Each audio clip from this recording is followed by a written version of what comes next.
So welcome to lecture 2. Uh, now I have written this sentence that let's focus on Schrodinger only. Why Schrodinger only? ठीक है, क्या और भी कोई person था जिसने क्वांटम मैकेनिक्स को समझने के लिए कुछ किया हो, या अकेले श्रोडिंगर ही थे? नहीं, ऐसी बात नहीं है। एक और पर्सन था that you must have heard his name and he is nothing but none but our Heisenbergs. हाइजनबर्ग्स ने भी कोशिश की थी क्वांटम थ्योरी देने की and he was also successful in developing a quantum theory. याद है तुमको कि पहले मैंने क्या बताया था पिछले लेक्चर में कि एक मैंने प्रॉब्लम थी that problem was finding the position momentum of the particle, और उसको सॉल्व करने के लिए श्रोडिंगर ने एक इक्वेशन दी जो कि it's the solution of this.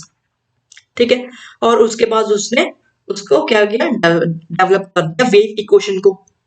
Okay, similarly there must be a case, Heisenberg को भी एक प्रॉब्लम दिखी and that problem was about atomic model. जो बोर्स ने जो एटॉमिक मॉडल दिया था that was about frequency like this.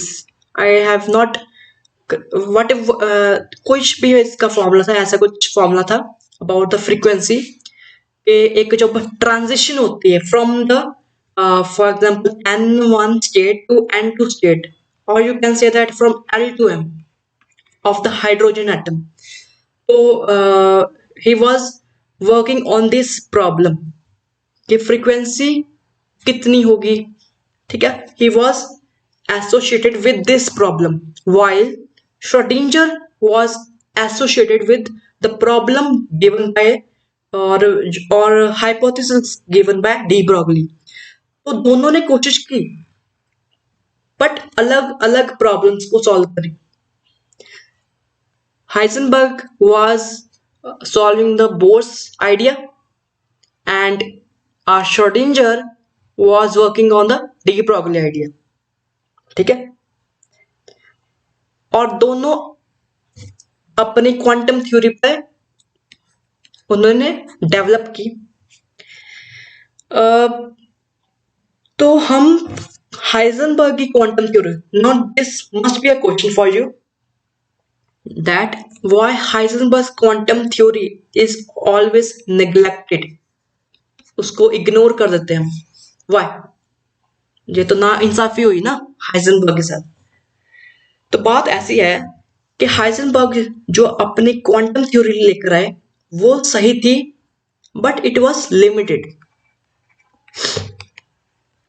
It was limited मतलब उन्होंने you can solve the problems like harmonic oscillator very well using even the Heisenberg's quantum theory and your infinite square well। ठीक है, उसको भी आप using हाइजेनबर्ग्स quantum theory आप solve कर सकते थे इस, और you can find the energy levels of the. ठीक है, बट प्रॉब्लम क्या थी कि इसके अगर अगर आप ज्यादा जाते हो इन द रियलिस्टिक वर्ल्ड जिसमें लाइक इन्फिनाइट स्क्वायर में क्या होता है कि आपको बहुत ही ज्यादा आइडियलाइज्ड कंडीशन सिचुएशन बता दी जाती है। तो Heisenberg's quantum theory was limited and it was limited to harmonic oscillator and infinite square well. Okay, so this is the first point. Second point is this: it is less intuitive. It is less intuitive. जैसे Schrodinger में हम visualise कर सकते हैं, we can visualize the waves, but Heisenberg quantum theory क्योंकि depend ही ये बहुत ज्यादा मैथमेटिकल है, इट इज हाईली मैथमेटिकल। इसमें असल में क्वांटम मैकेनिक्स जो हाइजेनबर्ग ने दी वो डिपेंड्स ऑन दैट्स। देखो अब मैथमेटिकली कैसे थी क्वांटम थ्योरी जो हाइजेनबर्ग ने दी, that is of matrix in the form of matrix, और matrix comes in the under of linear algebra। तो जो भी बच्चा क्वांटम थ्योरी को पढ़ेगा, he has to first understand the mathematics of the linear algebra. ठीक है। दूसरी बात लेस इंट्यूटिव होगी, क्योंकि मैथमेटिकल अगर कोई भी थ्योरी हाईली मैथमेटिकल है and it is less intuitive.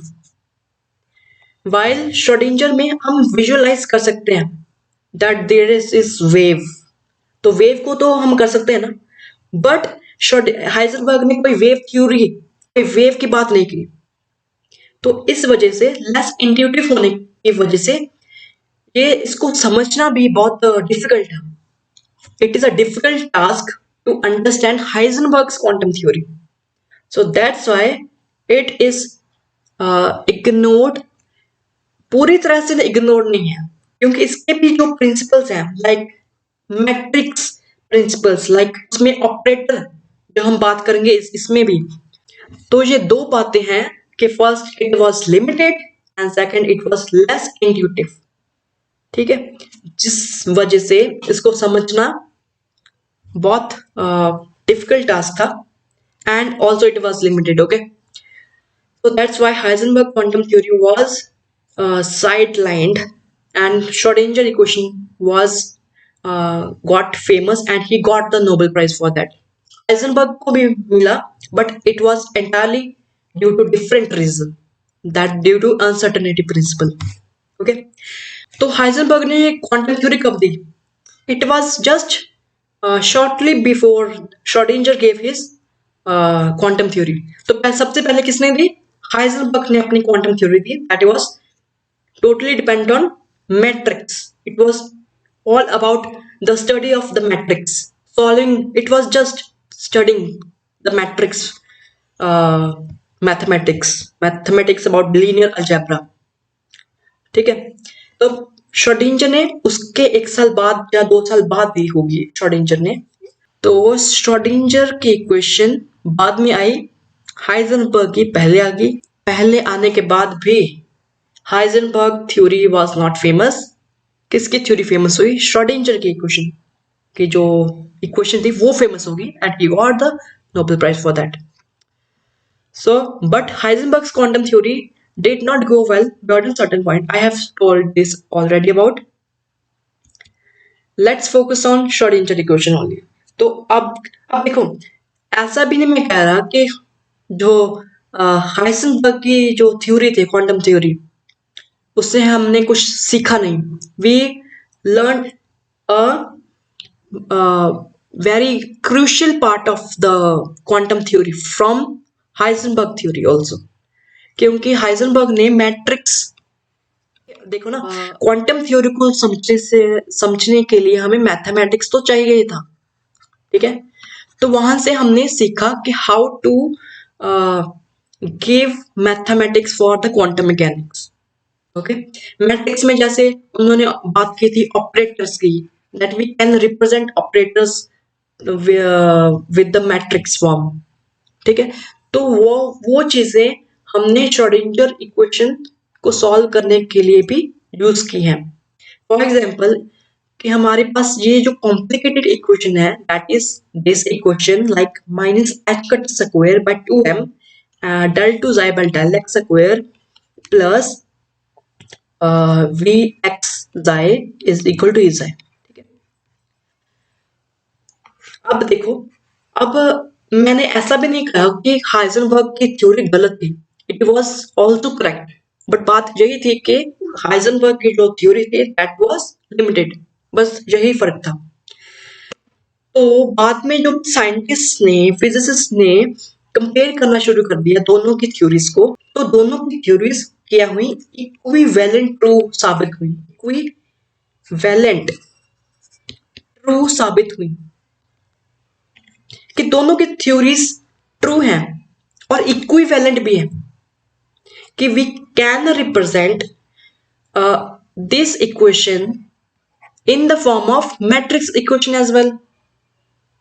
ठीक है, तो वहां से हमें इंस्पिरेशन मिलती है कि क्योंकि अगर दोनों थ्योरीज इक्विवेलेंट साबित हो जाती हैं, that we can prove कि दोनों इक्वेशन इक्विवेलेंट है, then this equation must be equivalent to the matrix form.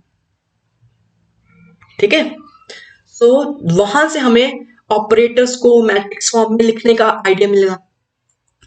ठीक है, इस इक्वेशन को भी सिंप्लीफाई करने का हमें आइडिया मिल गया कि इसको हम मैट्रिक्स फॉर्म में कैसे लिखें, क्योंकि मैट्रिक्स में अगर लिखते हो तो हमारे पास ऐसे इक्वेशन मिलती है। This is the matrix form of the Schrodinger equation. इन दोनों में ये हम नहीं कह सकते this is right this is wrong, both are equivalent. और यहां से एच जो मैंने ऑपरेटर डाला है दैट इज हैमिल्टोनियन ऑपरेटर, तो उसकी वैल्यू है हमारे पास H minus H cut square by this whole, this is my Hamiltonian operator. तो देख सकते हो बोथ आर इक्विवेलेंट। ओके, तो हाइजेनबर्ग से हमने बहुत कुछ सीखा है कि how to represent in the matrix form. Okay, और वहां से ही शुरुआत होती है हमारे learning of quantum mechanics. It is very interesting ना कि दोनों इंडिपेंडेंटली काम कर रहे थे, श्रोडिंगर एंड योर हाइजेनबर्ग, और दोनों से हमने कुछ सीखा और दोनों को मिक्सअप करके हमने क्वांटम मैकेनिक्स को समझना चालू किया। ओके, तो ऐसे इट इज वेरी इंटरेस्टिंग अगर आप ऐसे, अगर तुम ऐसे जाते हो, ऐसे समझते हो क्वांटम मैकेनिक्स को, so it is very interesting.